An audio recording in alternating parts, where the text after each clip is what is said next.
Hey guys, so this is a video I didn't think I'd have to make. As you know, these are some shots from the photo walk from the burn areas. Was really excited about printing these and getting these ready. I also have a big print situation come up. I'm printing for a friend of mine who has a show. So we're going to be printing a lot. So I don't know if you guys watched the video that I've made about the P9570, my workflow with Epson finally getting a workflow with the print layout. Really love that workflow. Control printer, media installer, print layout, everything in one package. Worked great. Everything was wonderful until I upgraded to a Mac Mini here. I reinstalled everything, and for some reason, print layout I can't load custom profiles because obviously I have custom profiles for my paper. Couldn't load that in the print layout. Epson was stumped. I guess they sent us, tech support sent us all the way up to Japan. I haven't heard from them. I've been talking to them. Anyway, somehow this doesn't work.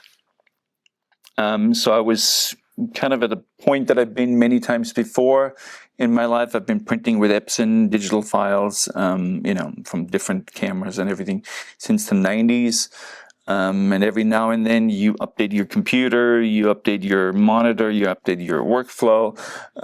Adobe updates something, Apple updates something, and you kind of have to start from scratch or new profiles. Obviously, monitors change. That is super important to have your monitor profiled, and I'm super happy with the iPad that you can now profile the iPad screens as well. I'm working with Lightroom Cloud, so the files are the same. They look the same on the iPad and on that monitor, and thank God now on the print. And a big part of that, is to get a good starting file to work from, and especially nowadays, because it's important to have so much of this stuff also ends up online. So yes, I want to have good prints, and I want the prints to look great, but obviously they also have to get a look online. So everything has to work together. But a key thing, and the hardest thing obviously, is getting the stuff to look really good on paper. And of course, it's never exactly the same because it's a different, it's not backlit. Paper is a little different. But it has to be right. So it was really frustrating to finally have that workflow with Epson and everything in one perfect package. For that to not work all of a sudden, it was really frustrating. So I sat down. I was like, okay, I have to print now. So I thought, okay, why do we even have print profiles to begin with, like color profiles for paper? And it's pretty much to just, in general, get Color Sync was pretty much installed brought up because service bureaus, printers, everybody. It was really difficult to get everybody on the same level playing field and have everything look the same in every place. Obviously, it still kind of is, but it's gotten a lot better. But obviously, I'm just, one guy, so I need to make sure that my files look great when I print them the way I want them to print on the paper that I want to print. Epson Baryta 2 in my case. So that makes it a little bit easier. And I can get creative with that. Now, what I tried to do, and this is, again, in media layout, I pretty much choose my printer. I open up the file. I choose my printer. This is the color profile of the file. I choose my printer. I choose my paper profile, my custom paper profile, and I'm ready to go. And for print layout, it worked really well. So I tried, okay, I've printed out of Adobe before many years. I tried to print out of Photoshop with a custom profile. It did not work at all. Wasn't happy with the way the prints came out. It didn't work. Tried the can profiles, didn't work either. So I thought back, and a couple of people that I know have been using the Epson workflow, where Epson, like the Epson black and white color control in the print settings, because they can tone everything. So it's like, let me try that with color. And I'm gonna do a screen capture and show you guys how that works and what I did. It worked really well for me. Turned out really well. It's a little bit different, and I'm not sure it works for everybody. I would definitely experiment with this stuff, which is pretty much what I did.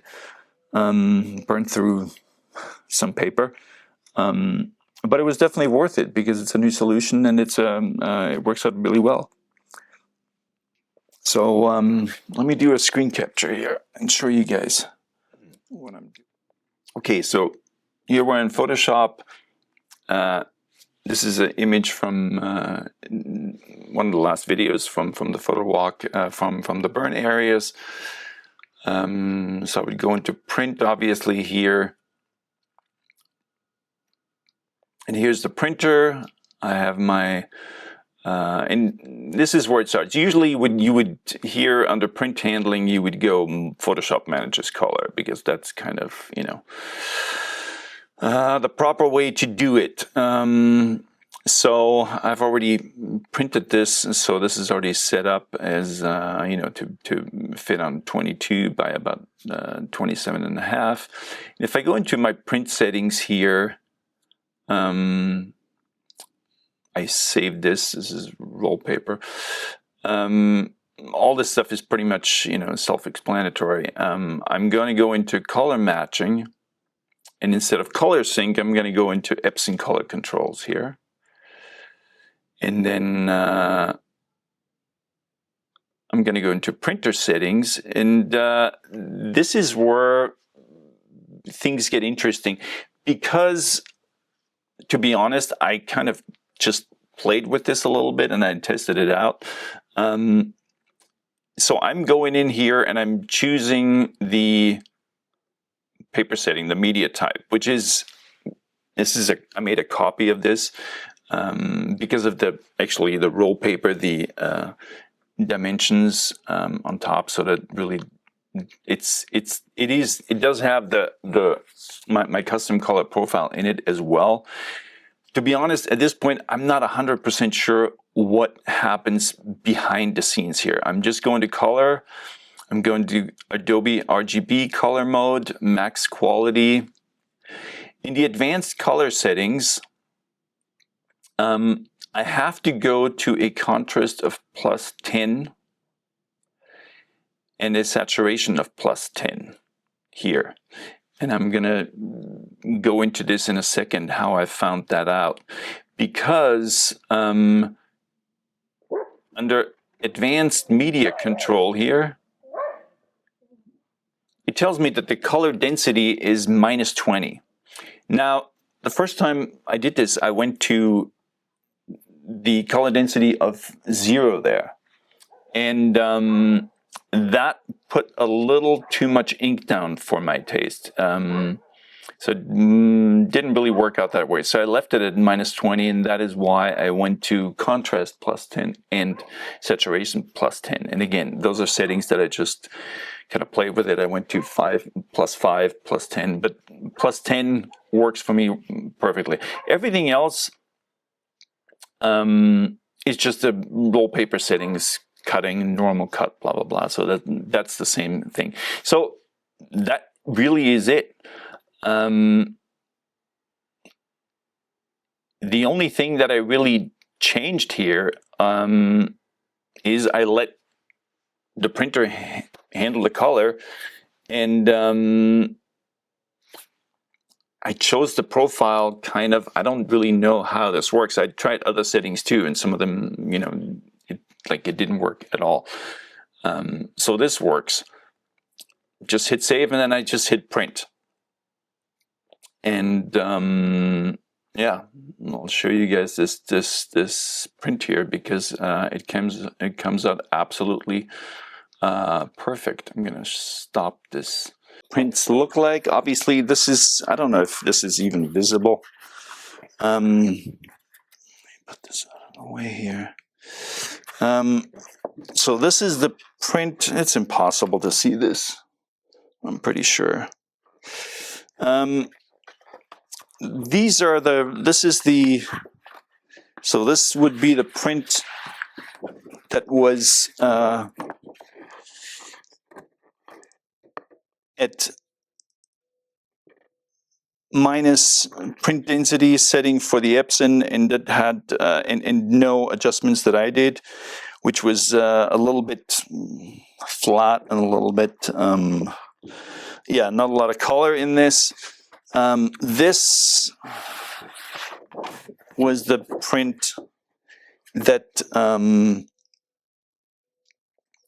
was when I set that to 0, which is just too much ink and too much. So it's a little bit dark. And this is the print that yeah, that is my dog.